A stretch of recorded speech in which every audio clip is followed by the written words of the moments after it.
We've started a new teaching series at Lighthouse recently, and it's looking at different aspects of leadership, but particularly around character hallmarks of the character of Joshua. Joshua eventually took over from Moses and led the people into the promised land. And so each time, there's a few of us who will be speaking on it, the series. Each time one of us will speak, we'll take one or two of these traits and we'll unpack them. And I was doing the first two, which was learning and exploring. So L and E. And eventually, all these traits will spell out leadership. So learning, exploring, and then they'll go on for the rest of the traits. And the first thing I want to say is the first thing we need to actually do is debunk what leadership is, because already I've talked about a Christian figure and already I've mentioned leadership, and without realizing we naturally go, well, he's talking about spiritual Christian leadership, probably in the realms of church leadership, and that doesn't refer to me. I'm not in church leadership, so it's not really for me. And that's not the case. Leadership means a lot of things, but for me, ultimately, it means to have influence. And I would strongly argue that each and every single person alive has influence in some area, or has had influence in different areas and at different times and at different measures. So you would say you lead or you have influence in your family, if you're a mum or you're a dad. You would have influence or you lead in your workplace. Whether that is being you are an employer or an employee, you still have influence. And so through all of this, what we want to do is encourage each and every one of us to maybe be more intentional and to actually step up a little bit more in responsibility, realizing I have influence. God has placed me where I'm supposed to be, where I'm at, and how can I step up, be more intentional, and have better influence for the kingdom of heaven, kingdom of God's in 25, more so than we did in 24. Make sense? Great. So, learning. For me, I want to break this down a little bit more into, and I want to use two different concepts here, which are the building blocks of learning. For the first one is humility.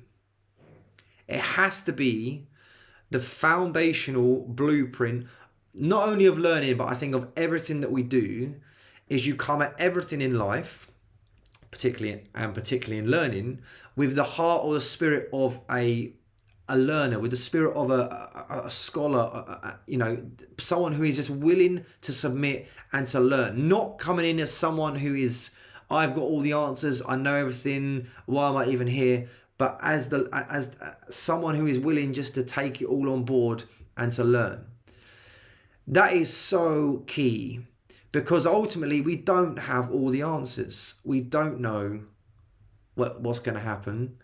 Even if you've done something 100 times before, you still have to come at it with a fresh perspective and go, what can I actually learn from this individual? What can I learn from this circumstance, this scenario? That should then drive you to the second thing, which is the priority of presence. Because if you don't have all the answers, if you don't know what's going on and you don't know the future and all the rest of it, then you think, well, I know someone who does. And so it should drive you to a place of presence, to prioritize being in the presence of God.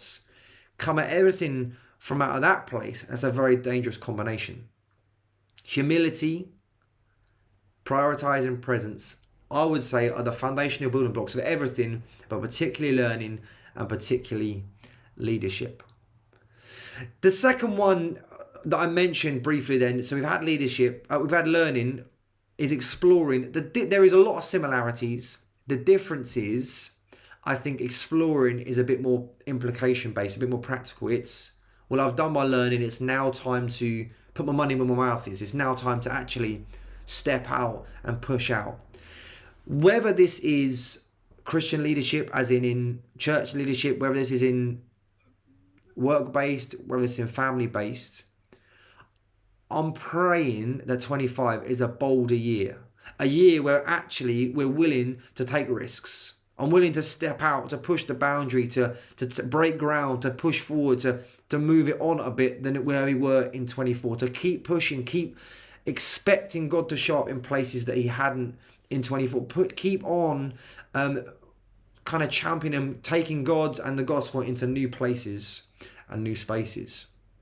What happens if you get it wrong? What happens when we fail? Which will happen all the time.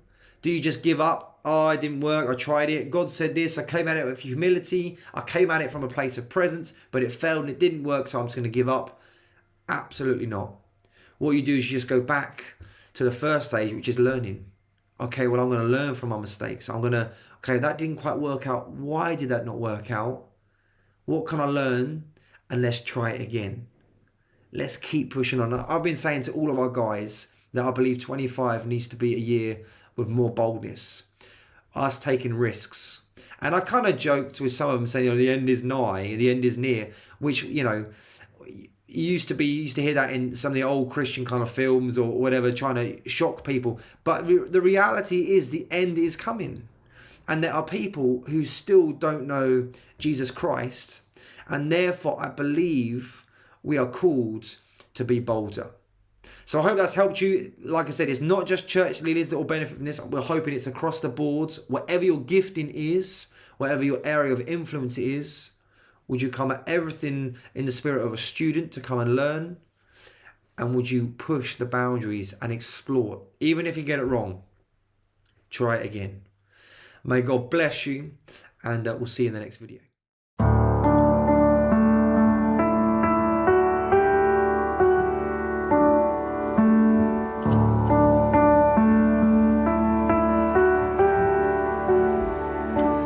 In the darkness, we were waiting, without hope, without light, till from heaven you came running.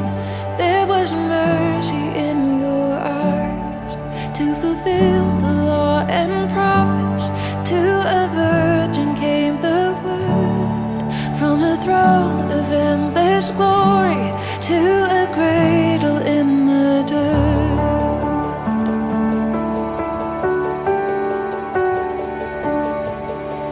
Praise the Father, praise the Son, praise the Spirit, three in one. God of glory, majesty, praise forever to the King of Kings.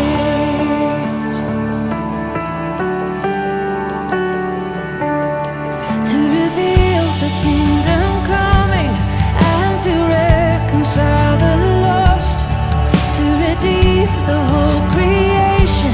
You did not despise the cross, for even in your suffering you saw to the other side, knowing this was our salvation.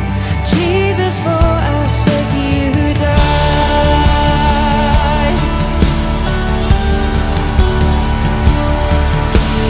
Praise the Father, praise the Son, praise the Spirit, three in one. God of glory, majesty, praise forever to the King of Kings. And the morning that you rose, all of heaven held its breath, till that stone was moved for good, for the Lamb had conquered death. And the dead rose from their tombs,